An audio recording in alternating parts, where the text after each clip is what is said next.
Hello students, welcome to Magnet Brains Hindi medium. मैं लाली वर्मा आप सभी का मैग्नेट ब्रेन्स हिंदी में बहुत बहुत स्वागत करती हूँ।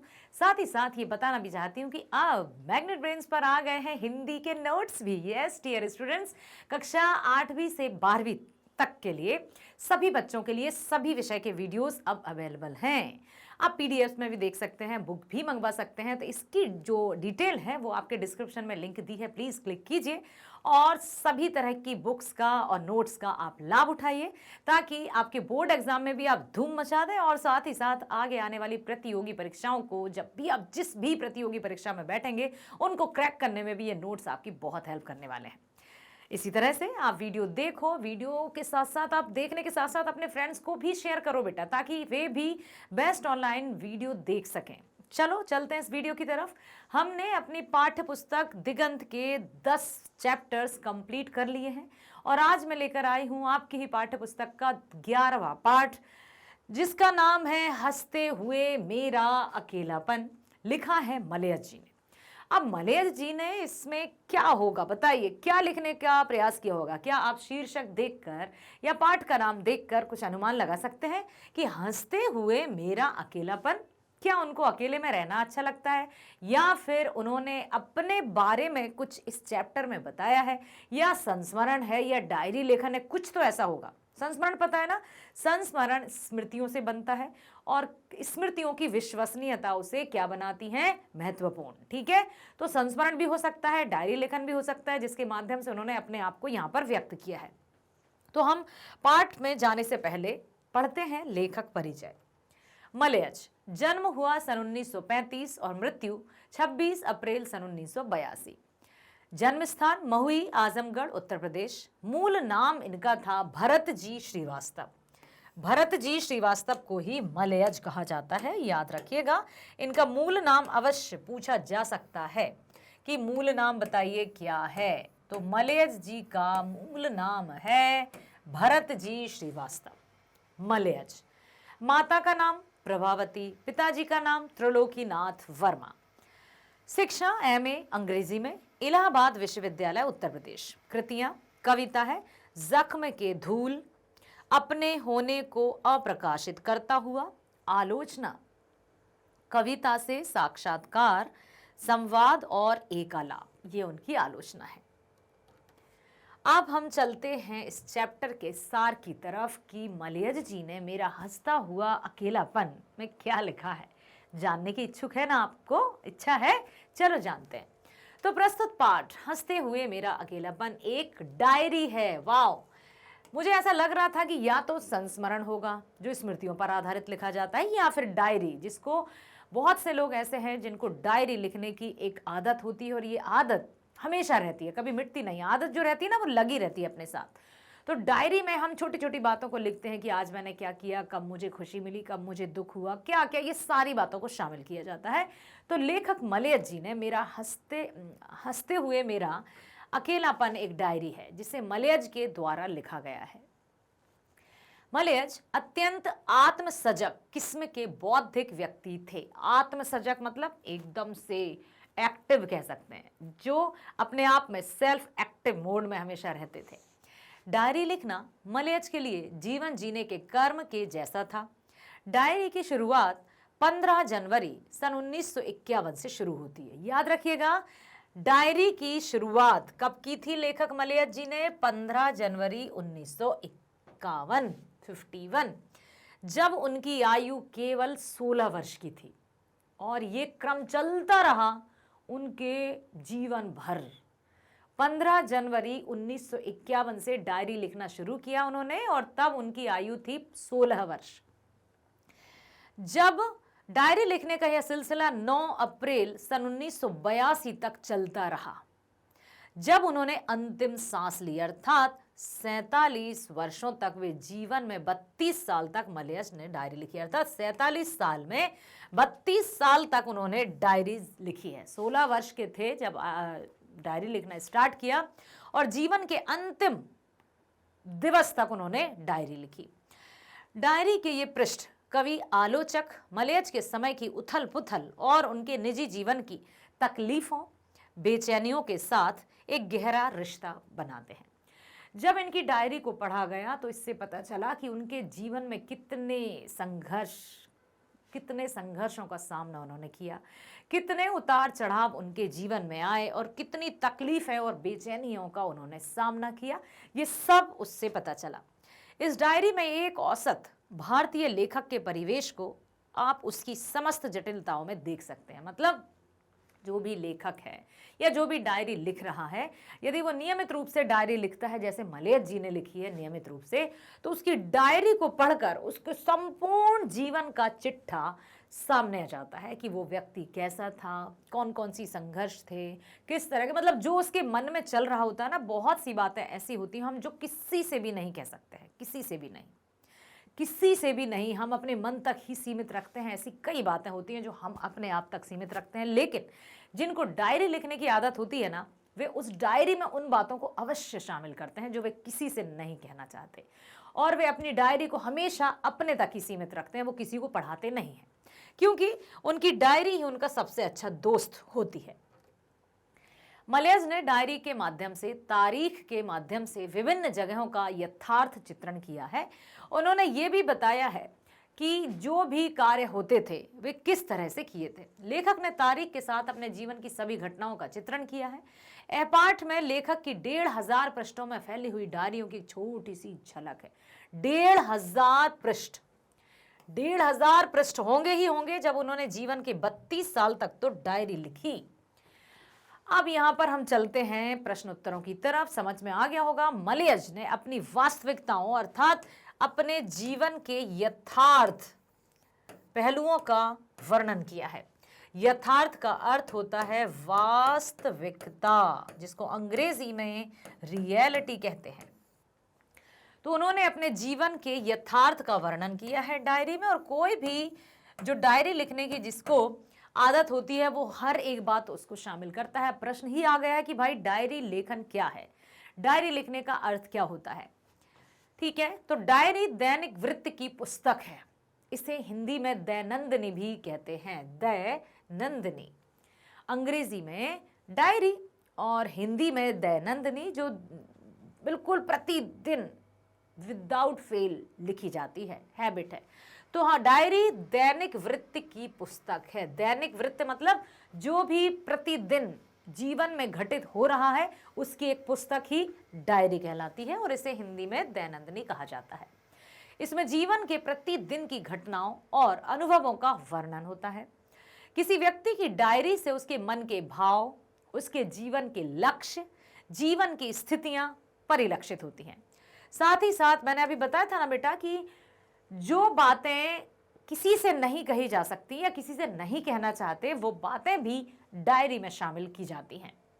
तो उसके मन के भावों का भी पता चलता है डायरी के माध्यम से, उसके जीवन के लक्ष्य का भी पता चलता है डायरी के माध्यम से, और जीवन की जो स्थितियां हैं वो सब परिलक्षित हो जाती हैं, सब सामने आ जाती हैं कि भाव क्या थे, क्या सोचते थे, और लक्ष्य क्या थे, और किस तरह की स्थितियों का सामना किया। ठीक है,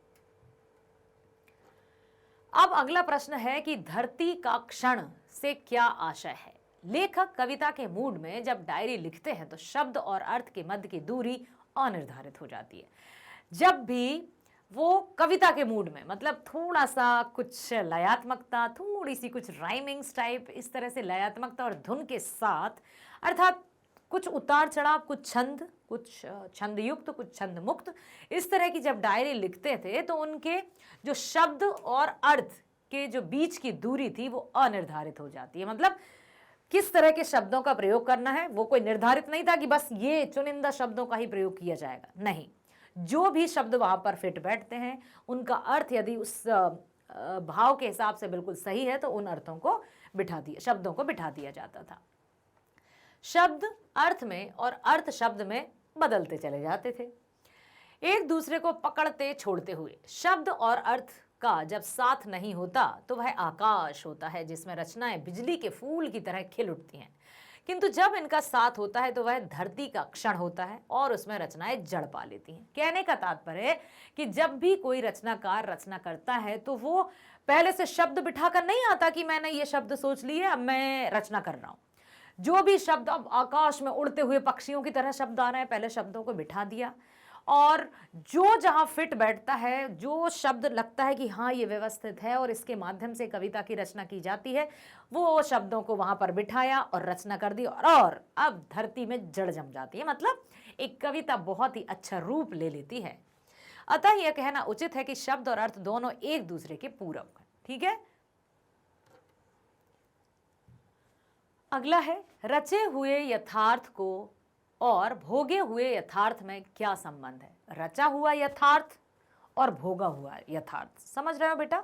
एक तो लिखी गई वास्तविकता, रचे हुए यथार्थ का मतलब है लिखी गई वास्तविकता। यहां पर हम कह सकते हैं लिखी गई वास्तविकता, तो रचा हुआ।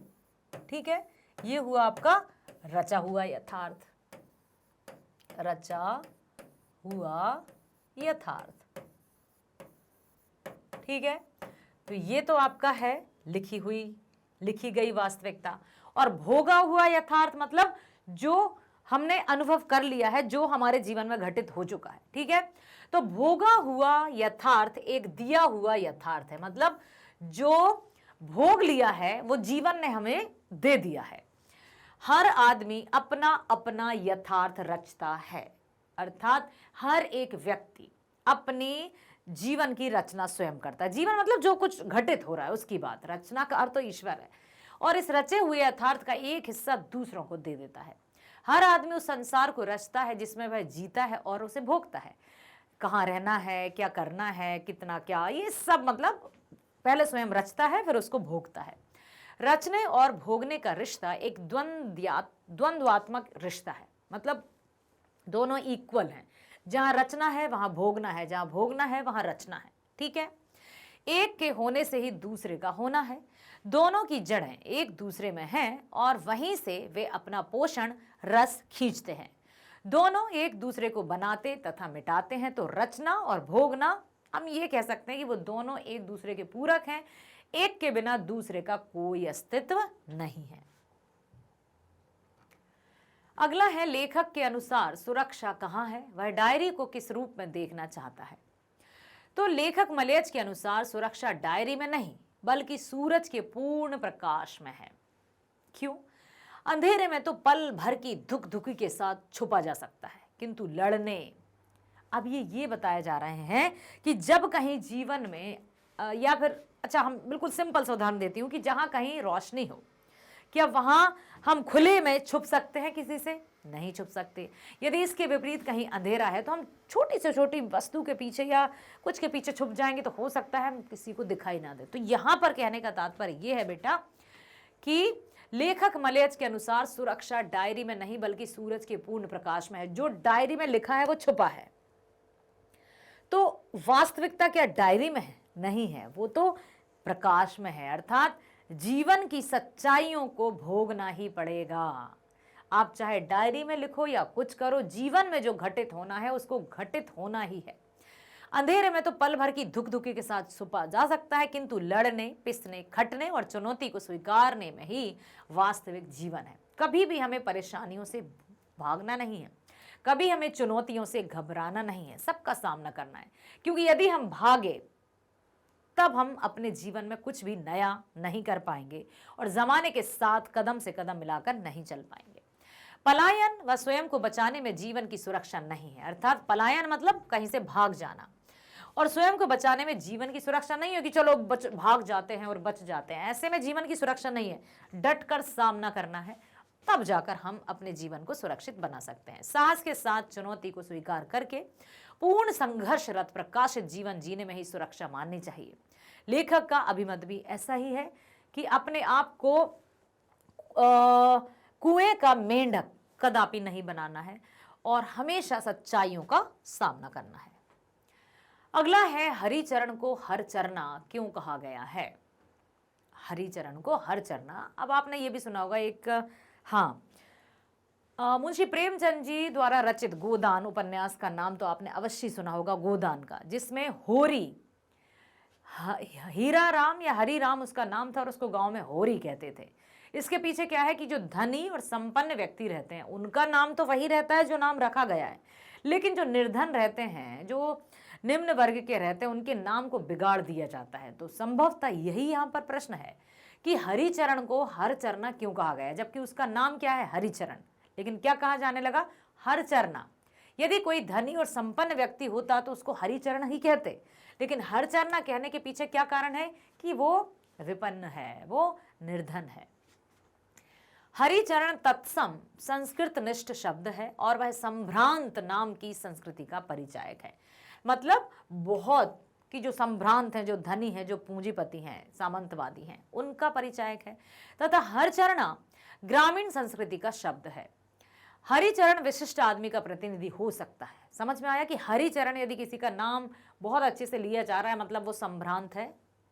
हरिचरण शब्द से परिस्थिति के अनुकूल गांव की फटेहाली, उसकी गरीबी एवं उसका क्षोभ व्यक्त नहीं होता। यदि हरिचरण बात करें तो उससे उसके गांव की फटेहाली या गरीबी और उसका क्षोभ या उसका दुख व्यक्त नहीं हो पा रहा है यदि हरिचरण का है।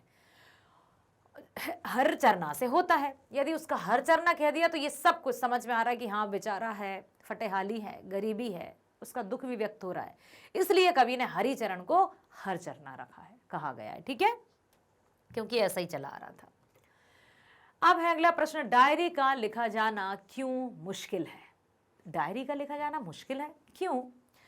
डायरी मन का कूड़ा है। डायरी में शब्दों और अर्थों के बीच तटस्थता कम रहती है। डायरी में व्यक्ति अपने मन की बातों को कागज पर उतारता है। वह अपने यथार्थ को अपने ढंग से, अपने समझने योग्य शब्दों में लिखता है। डायरी खुद के लिए लिखी जाती है, दूसरों के लिए नहीं। तो डायरी लिखने में अपने भाव के अनुसार शब्द नहीं मिल पाते हैं। यदि शब्दों का भंडार है भी तो उन शब्दों के लायक वे भाव नहीं होते हैं। डायरी में मुक्ताकाश भी होता है, मतलब जैसा लिखना है, जो लिखना है, जिस तरह की शब्दावली का प्रयोग करना है, स्वच्छंद रूप से लिखा जा सकता है। वहां कोई ये नहीं कि इन शब्दों का प्रयोग मत करो, नहीं नहीं, ऐसे सटीक शब्दों का प्रयोग करो, जो जैसा लिखना है। मुक्ताकाश मतलब स्वच्छंद है। तो सूक्ष्मता भी है। शब्दार्थ और भावार्थ मेल के कारण डायरी का लिखा जाना मुश्किल है। अर्थात जो शब्द चुन रहे हैं क्या वो मन के भावों को भी व्यक्त कर रहे हैं। यदि नहीं कर पा रहे हैं तो वो डायरी नहीं लेकर माना जाएगा कि कुछ भी हम लिखे जा रहे हैं, बड़े बड़े भारी भरकम शब्दों का इस्तेमाल कर रहे हैं ताकि बाद में कोई पढ़े और उसके समझ में ही ना आए। तो यहाँ पर भाव और शब्द उनका समझ में भी तो आना चाहिए, इसलिए डायरी का लिखा जाना मुश्किल होता है। अगला है, डायरी के इन अंशों में मलयज की गहरी संवेदना घुली हुई है। इसे प्रमाणित कीजिए, प्रूफ कीजिए कि डायरी में उनके जीवन की गहरी संवेदना घुली है। डायरी के इन अंशों में मलयज की गहरी संवेदना घुली हुई है। यह बात पाठ के शुरू में ही मालूम पड़ जाती है, जब लेखक हरे भरे पेड़ पौधों के प्रति अपनी संवेदना, अपने इमोशंस को व्यक्त करते हैं। लेखक प्रकृति के प्रति अपनी गहरी संवेदना और लगाव प्रकट करते हैं। उनका यह लगाव तब भी जाहिर होता है जब वे खेतों की फसलों की तुलना व्यक्ति से करते हैं कि किस तरह से फसलें लहलहाती हैं, ठीक है, और व्यक्ति से उसकी तुलना करते हैं। लेखक इतना संवेदनशील व्यक्ति है कि जब उनकी चिट्ठी नहीं आती तो वह बहुत दुखी हो जाते हैं। जब भी वह किसी से मिलते हैं तो अपनेपन की भावना से मिलते हैं। कोई उनमें औपचारिकता नहीं है, कोई दिखावटीपन नहीं है, जो है सो रियल। जब भी वह किसी मिलते हैं तो अपनेपन से मिलते हैं। जब लेखक सेब बेचती हुई लड़की को देखते हैं तो उन्हें पीड़ा का अनुभव होता है। लेखक डायरी में अपने डर को भी व्यक्त करते हैं, मतलब सारी कुछ छोटी छोटी बातें कि कब उनको उनके भावों में उथल पुथल, मतलब भावनाएं उथल पुथल हुई, और साथ ही साथ कब उनको दुख हुआ, कब उनके मन में किसी के प्रति संवेदना का भाव उपस्थित हुआ, सब कुछ उन्होंने डायरी में यहाँ पर व्यक्त किया है। अब करना है हमको व्याख्या, और जब भी व्याख्या की जाती है तो हमें बताना होता है कि जो पंक्ति हैं वो कौन से पाठ से ली गई हैं और कौन इनके लेखक हैं। अब यहाँ पर देखते हैं, आदमी यथार्थ को जीता ही नहीं, यथार्थ को रचता भी है। मतलब सिर्फ वास्तविकता को वो जीता ही नहीं है, उसको रचता भी है। कि कहते हैं ना, अपने भाग्य का निर्माता स्वयं मनुष्य है। जैसा वो कर्म करेगा उसी तरह से उसको फल मिलेगा। प्रस्तुत पंक्ति हंसते हुए मेरा अकेलापन डायरी से ली गई है, और इस पंक्ति में लेखक मलयज यह सिद्ध करने का प्रयास करते हैं कि व्यक्ति यथार्थ में जीता भी है और उसकी रचना भी करता है। यथार्थ मनुष्य जीवन का एक कटु सत्य है। यथार्थ से कोई नहीं बच पाया है। यथार्थ का अर्थ वास्तविकता। ये शब्द याद रखिएगा बेटा, इसको कभी कभी अर्थ में भी पूछ लिया जाता है कि प्रस्तुत गद्यांश में शब्द प्रयुक्त शब्द यथार्थ का अर्थ बताइए। ठीक है, तो यह रखिएगा वास्तविकता। तो यहाँ पर उन्होंने यही कहा है कि मनुष्य जो भोगता है उसे रचता भी है। तो वास्तविकता से परे या अलग मनुष्य का जीवन एकाकी एवं व्यर्थ होता है। यदि कोई फॉर्मेलिटी या सिर्फ दिखावटी दुनिया को ही जीना चाहता है और जब वो वास्तविकता में आता है तब वो अपने आप को सहज रूप से ढाल नहीं पाता। इस पंक्ति में लेखक ने संकेत दिया है कि उनके बच्चे उनकी रचना है और वे यथार्थ हैं। सब कुछ शामिल करता है, मेरा परिवार, मेरे बच्चे, उनका रवैया मेरे प्रति, मेरा रवैया उनके प्रति, मेरे मित्र, मेरा आसपास का बर्ताव, सब कुछ। लेखक पारिवारिक बोझ के बंधन से बंधे हैं जबकि उनका परिवार बंधन रहित एवं चिंता मुक्त है। एक जिम्मेदार व्यक्ति जिस पर घर का पूरा बोझ होता है या घर की पूरी जिम्मेदारी होती है, वो हमेशा अपनी जिम्मेदारियों से बंधा रहता है और वो जिम्मेदारी ही उसकी चिंता का कारण भी बन जाती है। साथ ही साथ जो उनके अंडर में है या जो परिवार के लोग हैं उन्हें वो इस तरह के बंधन में भी नहीं रहते और उनके कंधों पर कोई जिम्मेदारी भी नहीं है, तो बंधन रहित भी हैं और चिंता मुक्त भी होते हैं परिवार के लोग। यही जीवन का यथार्थ है। अतः व्यक्ति की रचना एवं उसके जीवन का यथार्थ दोनों एक दूसरे के पूरक हैं। कि यथार्थ मतलब समझ ही गए हो ना, वास्तविकता, और रचना और भोगना दोनों एक दूसरे के पूरक होते हैं। ठीक है बेटा, चलते हैं अगले क्वेश्चन की ओर। इस संसार से संपृक्ति एक रचनात्मक कर्म है। इस कर्म के बिना मानवीयता अधूरी है। अब मानवीयता के अंतर्गत कौन कौन से मूल्य आते हैं वो हमें पता होना चाहिए, जिसमें है परोपकार है, दया है, करुणा है, ममता है, स्नेह है, आदर है, एक दूसरे की भावना या सहानुभूति है, समानुभूति है, ये सभी भावनाएं आती हैं। तो प्रस्तुत पंक्ति मलयस द्वारा रचित पाठ हंसते हुए मेरा अकेलापन से ली गई हैं। लेखक इस पंक्ति के द्वारा यह कहना चाहते हैं कि मनुष्य का संसार से जुड़ाव एक रचनात्मक कार्य है। इसी जुड़ाव के कारण मनुष्य भिन्न भिन्न प्रकार की रचनाएं करता है। इस कर्म के बिना मानवीयता अधूरी है, अर्थात मनुष्य संसार से जुड़ाव के कारण रचनात्मक कार्य करता है और उसमें मानवीयता का भाव जागृत होता है। तो मानवीयता के भाव के साथ ही व्यक्ति अपना जीवन जिएगा, तभी जाकर एक मनुष्य मनुष्य कहलाएगा। अन्यथा केवल और केवल शारीरिक ढांचे से एक मनुष्य को मनुष्य नहीं कहा जा सकता। नेक्स्ट है, धरती का क्षण से क्या आशय है।